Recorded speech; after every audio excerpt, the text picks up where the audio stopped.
सुनो सिद्धार्थ कथा।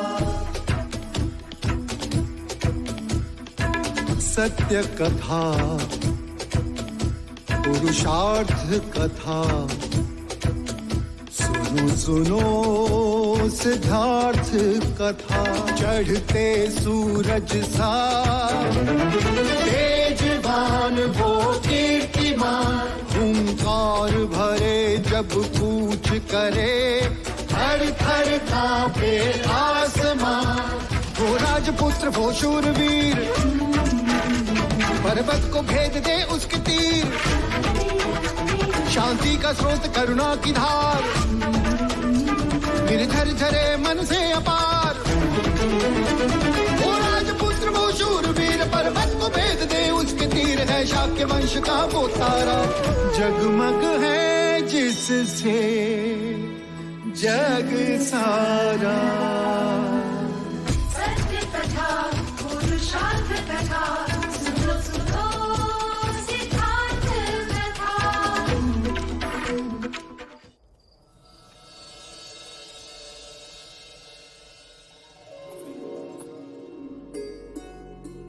आज मानो लग रहा है कि यज्ञ सफल हुआ। आज कपिल वस्तु की आंखों में मैंने भावी सम्राट की छवि देख ली। प्रजा, तथास्तु। सच, आज का दिन बहुत ही शुभ है। सिद्धार्थ ने अपनी क्षत्रियता का प्रमाण दे दिया और 10 वर्ष पश्चात यशोधरा को देख के मन प्रसन्न हो गया। हाँ प्रजा, परंतु चिंता इस बात की है कि देवदाह लौटने के पश्चात राजा दंडपानी उसके साथ कैसा व्यवहार करेंगे। बिना उनकी आज्ञा लिए यहाँ जो आई है। कुछ नहीं होगा। पिता कितना भी कठोर हो, पुत्री के आगे झुक ही जाता है। क्यों? क्योंकि वो जानता है पुत्री पिता के यहाँ अतिथि होती है।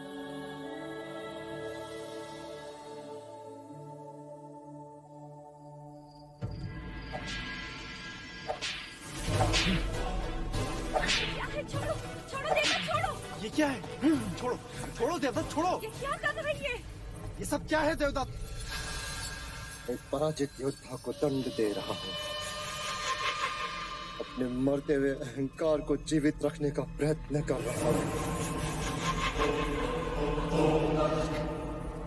निराश न हो देवदत्त, और ये कोई अंतिम प्रतियोगिता नहीं है।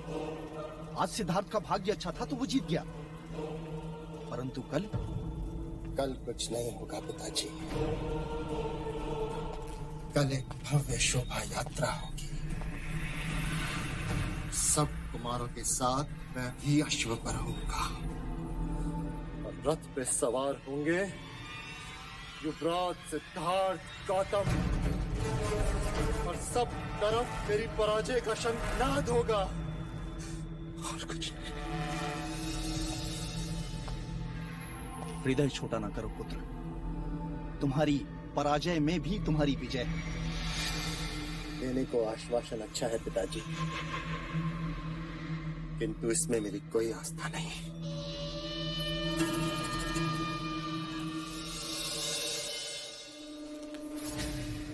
इस पर तो है, महाराज ने दिया है, तुम्हारे लिए है।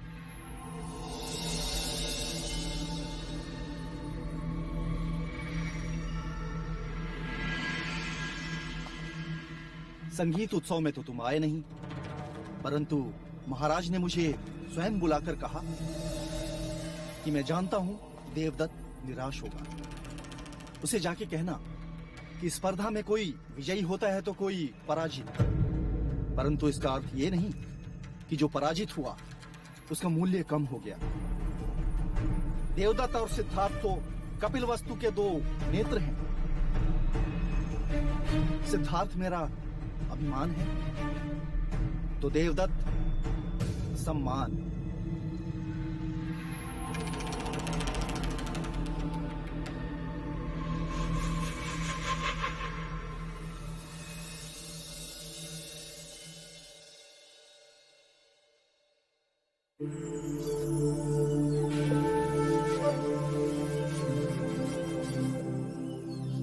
मुझे वहाँ अकेला छोड़कर यहाँ क्या देख रहे हो?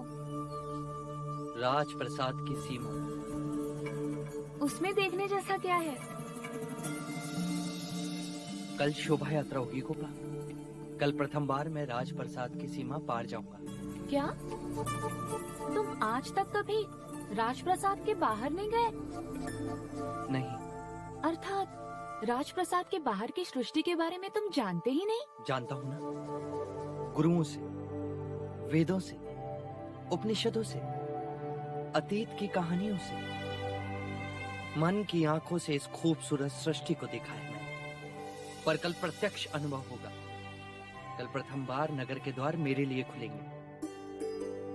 कल मैं अपनी प्रजा से मिलूंगा। मैं भी तुम्हारे साथ चलूंगी। अतिथि देवो भव।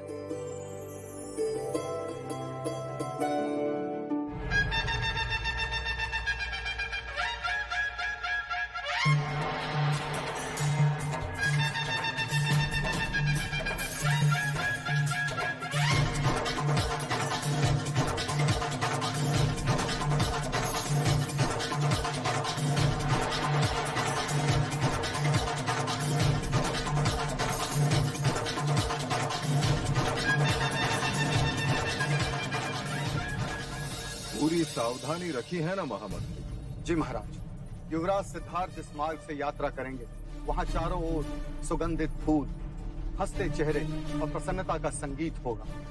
चारों ओर युवा जगत ही दिखेगा। ऐसा कुछ नहीं होगा जिससे उन्हें दुख पहुंचे।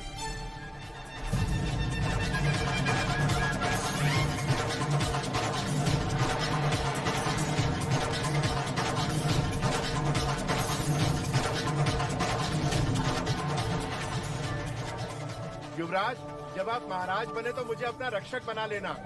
सुना है कपिल वस्तु के लोग तुरंत अपने हृदय में किसी को नहीं बसाते, पर तुम तो अभी से इनके हृदय पर राज कर रहे हो।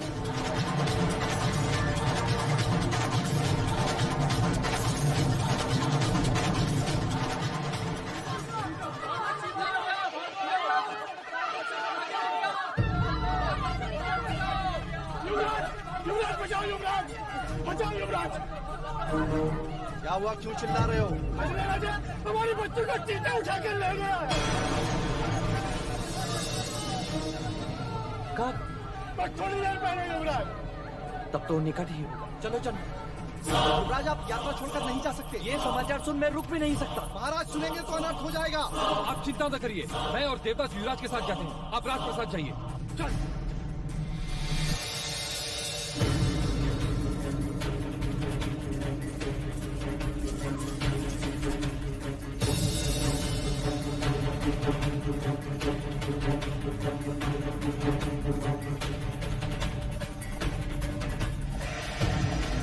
क्या चीते यहाँ अधिकांश देखे जाते हैं? नहीं युवराज, कुछ ही दिन हुए जंगल में आग लगी थी, तब चीते बस्ती की ओर आ गए।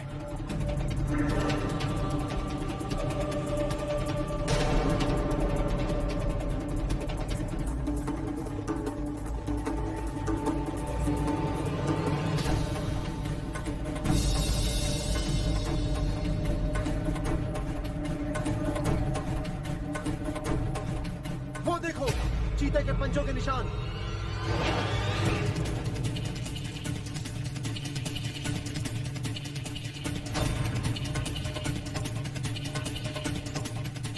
पंजों के चिन्ह पूरब दिशा की ओर जा रहे हैं। चलो। चीता अपने आखेट को दूर तक नहीं ले जा सकता, वो यही कहीं होगा। केवल एक बार दिखाई दे जाए, जीवित नहीं छोड़ूंगा उसे। नहीं देख, तुम उसकी हत्या नहीं करोगे, हम उसे जीवित पकड़ेंगे।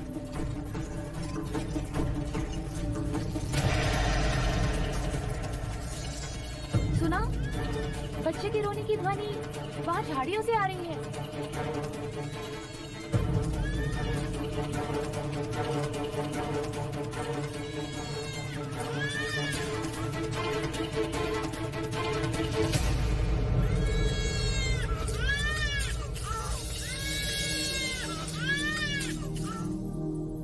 ये तो चमत्कार हो गया, बालक जीवित है। जीवित है, पर इसका रक्तस्राव रोकना पड़ेगा। इसे तुरंत ही वैदराज के पास पहुंचाना होगा। यशोधरा ठीक कहती है अनुज, तुम बच्चे को लेकर तुरंत निकलो। चीता अपना आखेट खोजता हुआ यहाँ अवश्य आएगा। आज मेरे हाथों उसकी मृत्यु नहीं जी, तुम उसकी हत्या नहीं करो, तुम उसे जीवित पकड़ो। वचन दो मुझे, वचन दो ज्येष्ठ। ठीक है, नहीं करूंगा, किंतु इस समय तुम केवल बच्चे के बारे में सोचो, चीते के बारे में नहीं। जाओ।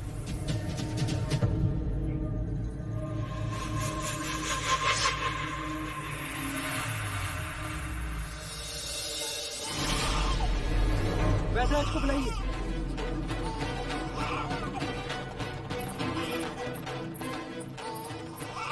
और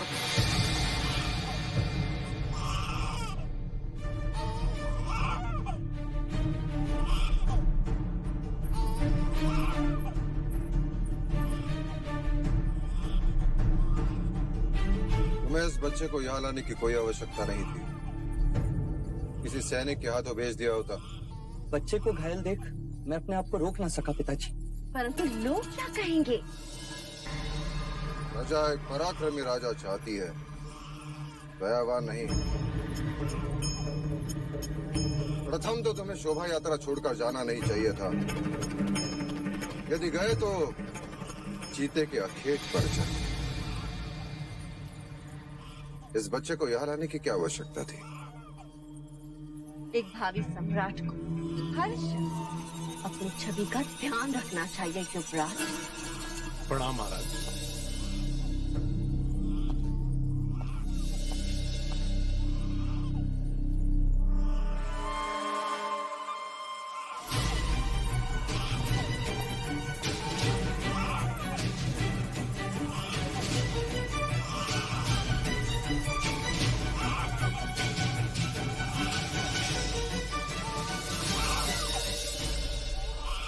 रक्तस्राव रोकने का प्राथमिक उपचार कारगर रहा। किसने किया है? यशोधरा ने। ईश्वर की कृपा से बहुत साधारण घाव आए, शीघ्र ठीक हो।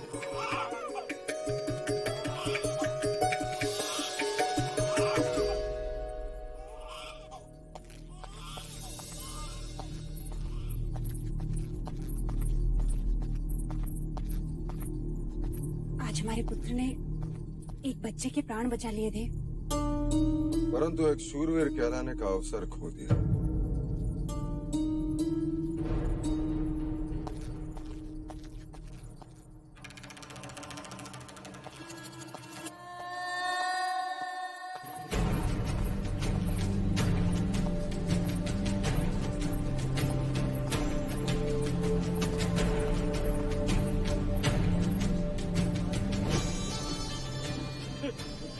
आप जैसे युवराज पाकर धन्य हो गए युवराज, हम धन्य हो गए युवराज, धन्य हो गए।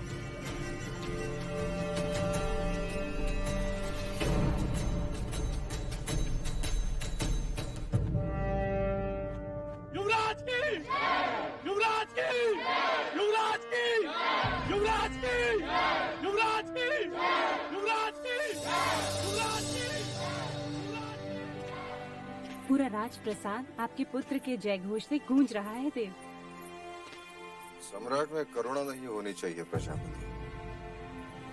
सत्ता वही रहती है जहाँ भय होता है। मैं मानता हूँ कि आयु के साथ साथ विचार भी बदलते हैं,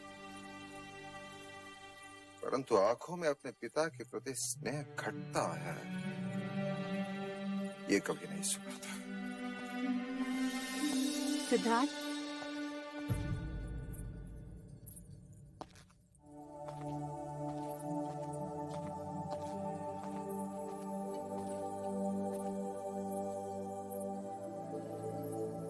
तुम अपने पिता से कितना स्नेह करते हो?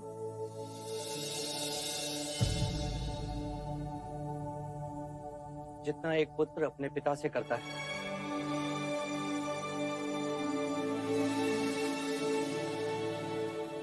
तुम उनके लिए क्या कर सकते हो?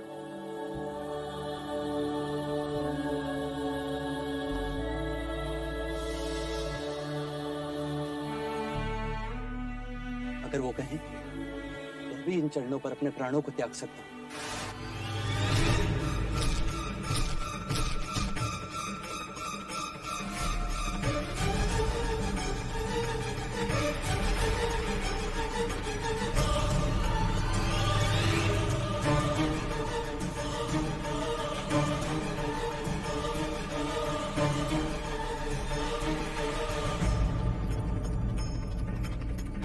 ये क्या है देवदत्त? उसी नरभक्षी का सर जिसने बालक पर आक्रमण किया।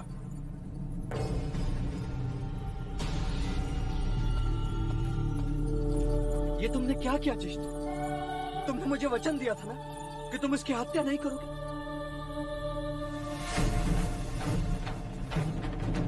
और काका, हमने प्रयत्न किया था सिद्धार्थ, परंतु वो भाग रहा था। ये तो देवदत्त की वीरता थी, नहीं तो वो हमारे हाथ से निकल जाता। तो क्या उसे जीवित नहीं पकड़ सकते थे? तो क्या होता उससे? हमसे कहीं दूर जंगल में छोड़ा थे ताकि वो नरभक्षी किसी और के प्राण ले सके। वो नरभक्षी नहीं होते, हम उन्हें बनाते। उसने मनुष्य के बच्चे के प्राण लिए हैं। नहीं, वो बच्चा सुरक्षित है। और यदि उसकी मृत्यु हो जाती तो?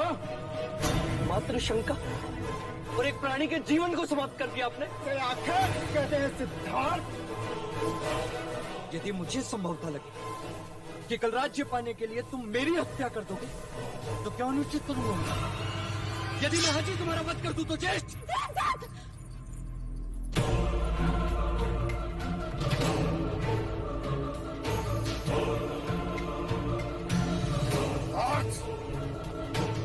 अपने ज्येष्ठा से ऐसी बात नहीं करते। तलवार फेंक दो।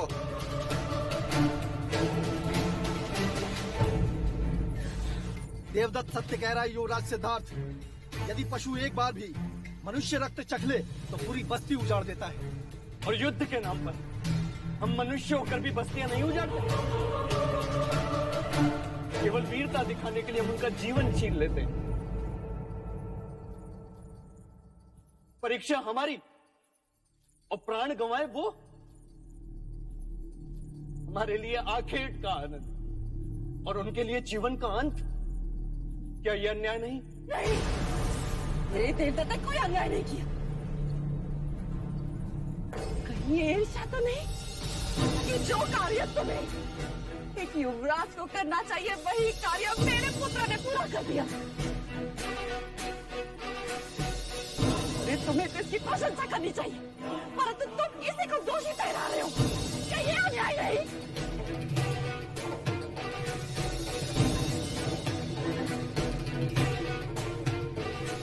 और तलवार फेंक दो यहाँ से, अभी के अभी चले जाओ।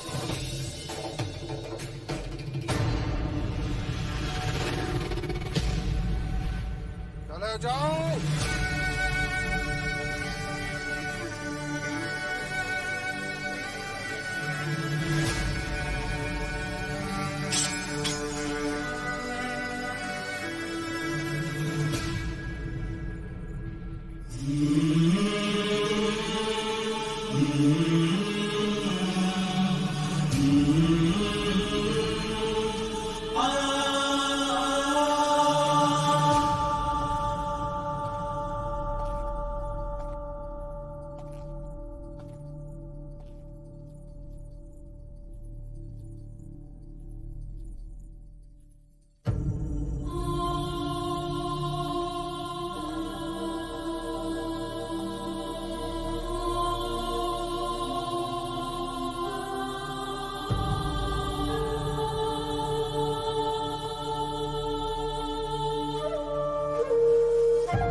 भगवान, कौन हूं मैं और यहाँ क्यों हूं?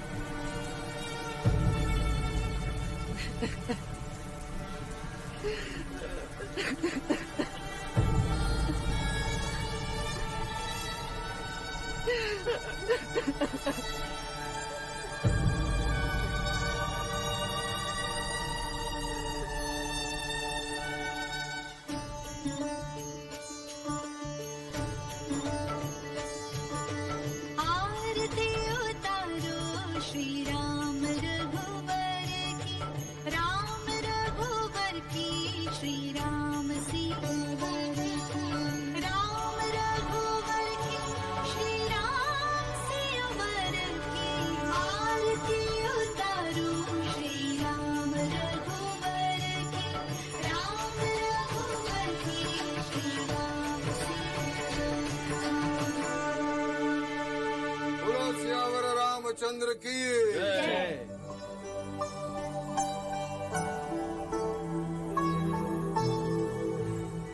महादेवी, आज का श्रृंगार अद्भुत है।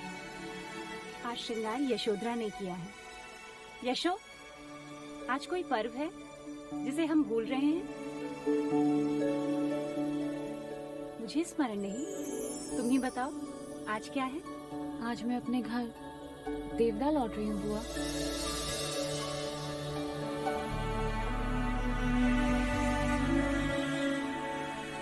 तुम जा रही हो? अभी तो तुम्हें जी भर के देखा भी नहीं, और तुम कुछ दिन और रुको हमारे पास। सुन लिया राम जी, बुआ कह रही है कि मैं कुछ दिन और रुक जाऊं। अब आप ही बताइए इन्हें कि वहाँ पिताजी को कौन समझाएगा। यहाँ मुझे देखकर इनका मन नहीं भर रहा, और वहाँ देवदाह में मुझे ना देखकर पिताजी का मन क्रोध से भर गया होगा।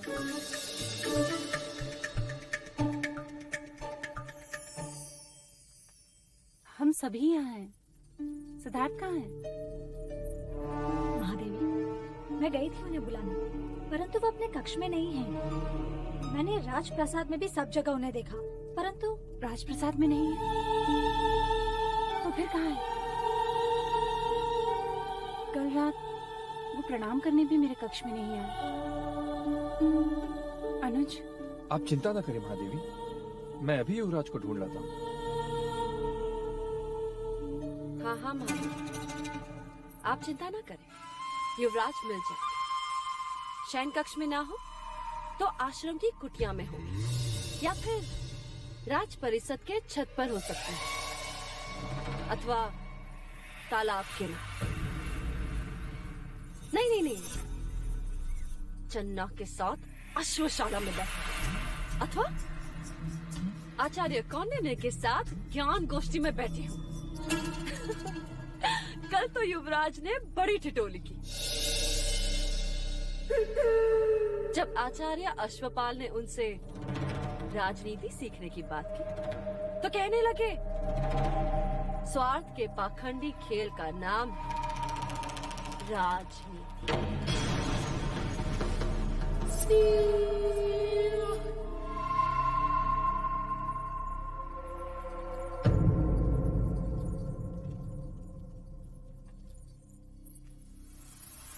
लो महादेव, मैं भी ढूंढाती हूँ हमारे युवराज को।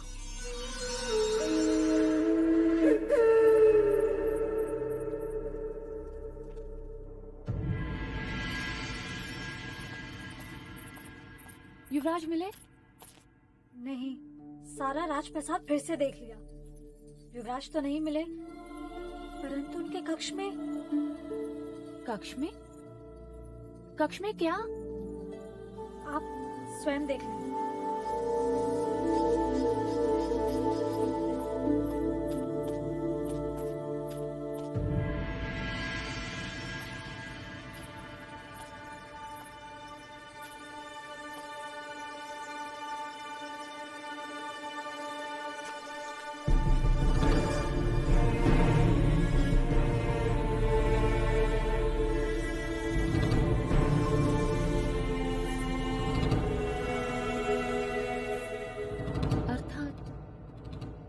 तक उस जीव की पीड़ा को भूल नहीं पाए। मेरा हृदय ग्लानि से भरा है। मुझे मेरी बात को समझ ही नहीं रहा। सब मेरी बात का विरोध कर रहे हैं। गुरुदेव, क्या ज्येष्ठ के कृत्य का विरोध करना अनुचित था? युवराज, जिस प्रकार हाथ की पांचों उंगलियां समान नहीं होती, उसी प्रकार मनुष्य की प्रकृति भी एक समान नहीं होती। तुम अहिंसा को मानते हो देवदत्त। चीते ने अपनी प्रकृति में अधीन होकर बच्चे पर घात किया और देवदत्त ने अपनी प्रकृति के अनुसार चीते का शिरच्छेद किया। तुमने अपनी प्रकृति के वश में होकर बच्चे के प्राण बचाए। जो कर सकते थे वो तुमने किया। इसमें ग्लानि से पीड़ित मत हो सिद्धार्थ। गुरुवर, मुझे इस ग्लानि से मुक्ति चाहिए। क्या इस पीड़ा से कोई मुक्ति नहीं? मुक्ति है। पशुओं की प्रकृति उनके प्राण के साथ जाती है, परंतु मनुष्य चाहे तो अपनी प्रकृति बदल सकता है। वो हिंसक से अहिंसक बन सकता है। वो स्वयं पर संयम पा सकता है, जो पशु नहीं कर सकते। गुरुदेव, आप ही कोई उपाय सुझाइए। अपने मन को शांत करो। ध्यान में बैठकर अपने विचारों पर, अपनी भावनाओं पर संयम पाने का प्रयत्न करो।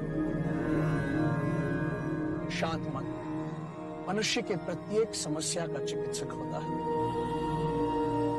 तुम्हें अपने आप मुक्ति मिलेगी।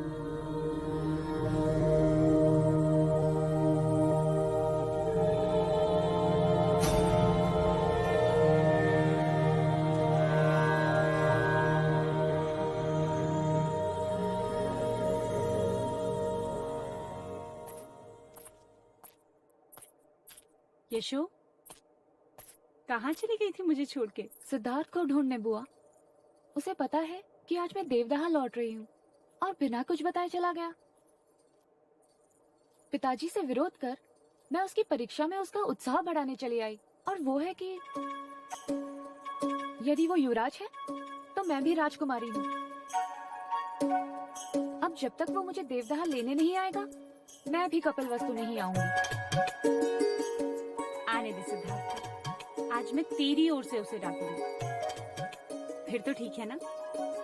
नहीं बुआ, जब वो आए उसे मेरी तरफ से बहुत प्रेम देना। कहना कि विदाई की बेला गोपा उसे बहुत स्मरण कर रही थी। प्रणाम महादेवी। अनुज, अमितोधन ने सिद्धार्थ को ढूंढ लिया? नहीं, अभी तक वो आए नहीं। मैं यहाँ यशोधरा को लेने आया हूँ। मार्ग बहुत लंबा है। यशोधरा हमें शीघ्र ही प्रस्थान करना होगा। रात होने से पहले हमें जंगल पार करना होगा। हाँ मजले मामा, मैं अभी आई।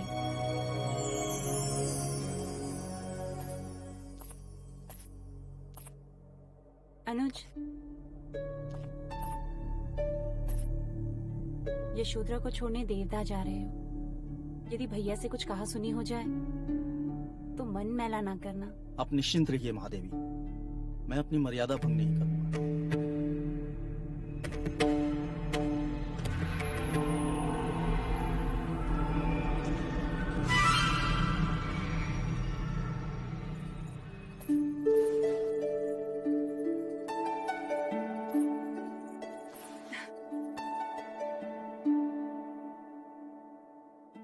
अमिता दीदी से कहना उनकी हंसी आज भी कपिलवस्तु में गूंज रही। मेरी तरफ से उन्हें खूब हंसाना।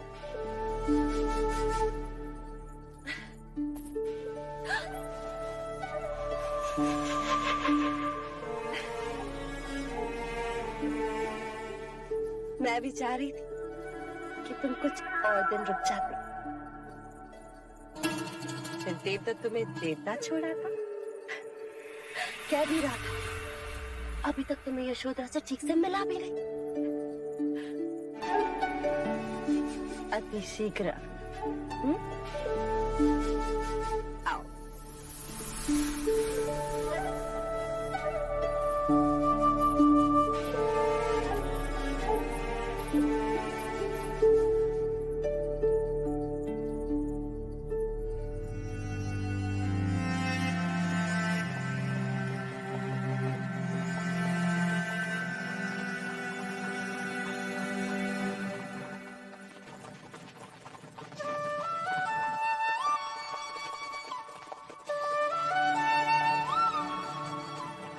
सिद्धार्थ की बांसुरी की ध्वनि है। पालकी रोकिए। मछली मामा, लगता है सिद्धार्थ यहीं कहीं है। मैं उसे मिलकर अभी आती हूँ।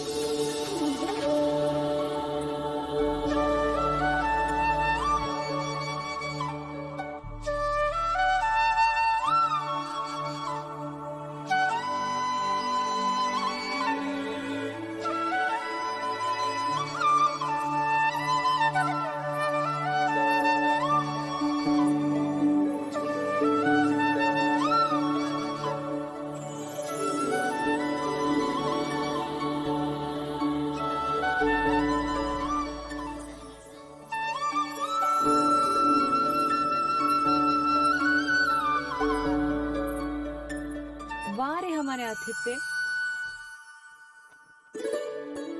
गोपा, तुम यहाँ? और यही प्रश्न मैं करूं, तुम यहाँ तो? वहाँ राजप्रसाद में सब तुम्हें ढूंढ रहे और तुम हो कि माना कि कोई डांटे तो बुरा लगता है, पर इसका अर्थ ये नहीं कि तुम सबसे रूठकर इस तरह वन प्राणी बन जाओ। ठीक है, मुझसे नहीं मिलना तो ना मिलो। वैसे भी मैं जा रही हूँ। 10 वर्षों के पश्चात आई हो, 10 दिन भी नहीं रुकोगी? रुक भी जाऊं तो करूंगी क्या? राजप्रसाद में तुम्हें ढूंढती फिरूंगी। और क्या करूंगी? मैं भी वही कर रहा हूँ। क्या? तुम किसे ढूंढ रहे हो? स्वयं को। लोग ईश्वर को ढूंढते हैं और तुम स्वयं को? हाँ। यदि किसी दिन मुझे ईश्वर मिल गए और उन्होंने कहा, कौन हो तुम? तो क्या कहूंगा मैं, जब मैं स्वयं को नहीं जानता? तो जान लो, देख लो, मिल लो मेरी आंखों में स्वयं से।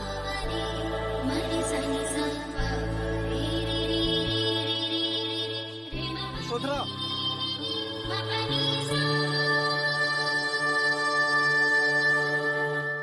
तुम्हारे जाने का समय हो गया गोपा। जाने से पहले तुमसे एक बात कहनी थी सिद्धार्थ। क्या? यदि तुम बुरा ना मानो तो। मित्र मानता हूं मैं तुम, और तुम्हारे कहे पर बुरा मानने की दुष्टता मैं कैसे कर सकता हूँ? तो वचन दो, आज के पश्चात कभी ऐसा बर्ताव नहीं करोगे जिससे किसी को दुख पहुंचे। मामा महाराज नहीं चाहते कि तुम साधु सन्यासी की तरह ध्यान में बैठो, और बुआ ये नहीं चाहती कि तुम सबसे अलग अलग रहो, अकेले रहो। मैं कभी अकेला नहीं होता। प्रत्येक क्षण मेरे प्रश्न मेरे साथ होते। ये प्रश्न ही तुम्हारी समस्या के जड़ हैं। हमारे देवदाह में एक गुरुजी आए थे, बड़ी अच्छी बात कही थी उन्होंने। जीवन को इतनी गंभीरता से ना जियो बालक, अन्यथा जीवन नीरस हो जाएगा। यशोधरा, और तुम भी द्रोणोदन काका के बुलावे को अनसुना ना करो बालिके, अन्यथा वो क्रोधित हो जाएंगे।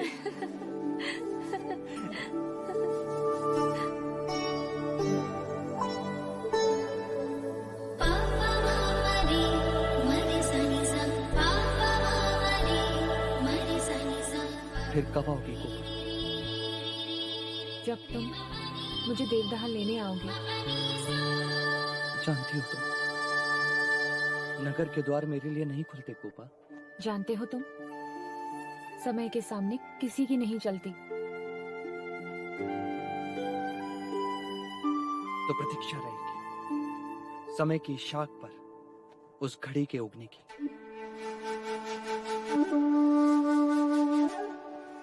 जाते जाते एक और बात कहनी थी सिद्धार्थ। जा रही हो तुम? हाँ, वो तो है। कहो। पिछली बार देवदाह जाते समय तुमने मुझे बीज दिए थे। सारा देवदाह फूलों से भर गया है, पर इस बार मेरी भेंट उधार रही।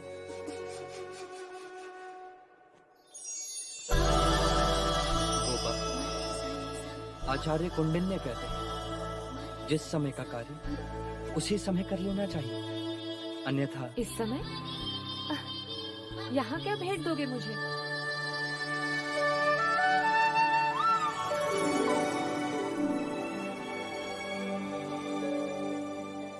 बीज दिए तो देवदाह फूलों से भर गया।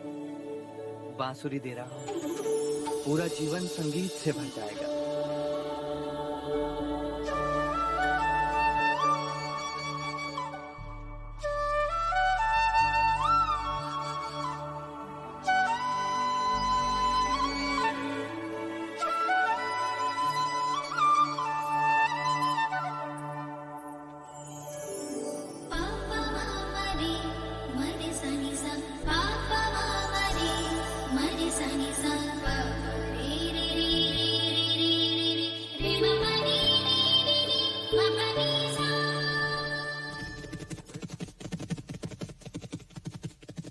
युवराज,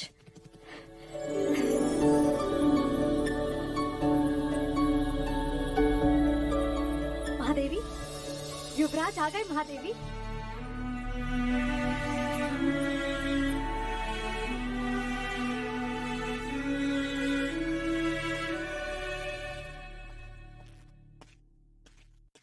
सिद्धार्थ,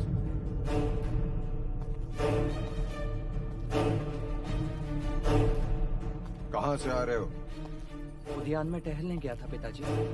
अथवा ध्यान में बैठने के लिए गए थे या बांसुरी बजाने? बांसुरी तो मैंने गोपा को दे दी। ये लो मेरी तलवार। मेरी इच्छा है मैं जब भी तुम्हें देखूं एक क्षत्रिय की तरह अपने शस्त्र के साथ देखूं।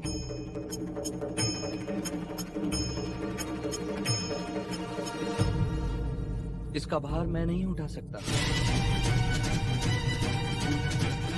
ये मत भूलो कि तुम एक क्षत्रिय हो। स्मरण है मुझे, मैं मनुष्य हूँ। क्षत्रिय शिक्षा मनुष्य को सम्राट बनाती है, और तुम्हारी शिक्षा ने तुम्हें इतना निर्बल बना दिया है कि अपने पूर्वजों की तलवार का बोझ नहीं उठा सकते। और तुम्हारे कक्ष में चीते की मूर्ति का क्या अर्थ है? उसकी पीड़ा मेरे हृदय पर घात कर रही थी और मेरे हाथ उस पत्थर पर घात कर रही और मूर्ति बन गई।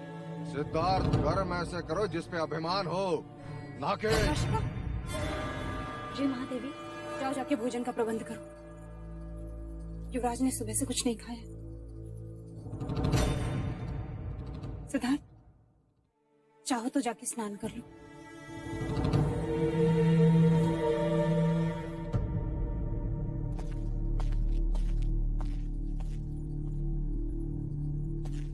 भाई महाराज,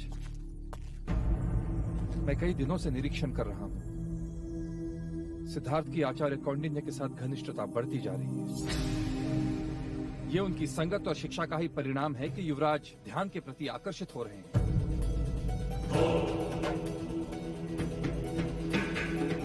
हमें आचार्य कौंडिन्य को उनके कार्य से मुक्त कर देना चाहिए। 100% काकाश्री। वैसे भी शिक्षा के नाम पे उनके पास सिखाने के लिए अब कुछ नहीं गए, केवल दक्षिणा की लालसा है बस। नहीं महाराज, हमें ऐसा कुछ नहीं करना चाहिए। आचार्य कौंडिन्य कपिलवस्तु के सबसे बड़े बुद्धिजीवी हैं। उनकी संगत में रहकर सिद्धार्थ को सही मार्ग मिलेगा। उनके ज्ञान से हमें सिद्धार्थ को वंचित नहीं रखना चाहिए।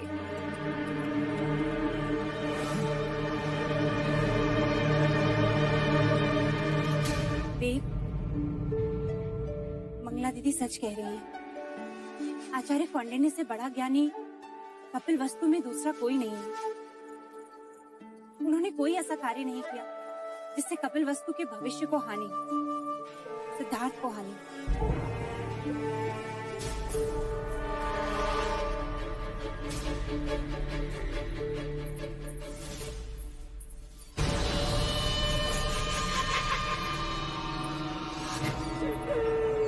देवदत्त, आप आपको क्या आवश्यकता थी मजलिका की बात का विरोध करने की? माँ, आप तो जानती हैं कि गुरुवर कौंडिन्य सिद्धार्थ के कितना निकट है और मुझसे कितने मतभेद हैं उनके। बचपन से लेकर आज तक हमेशा उन्होंने सिद्धार्थ का पक्ष लिया है, मुझसे केवल घृणा की है। और आज जब उनकी निवृत्ति की बात आई तो आपने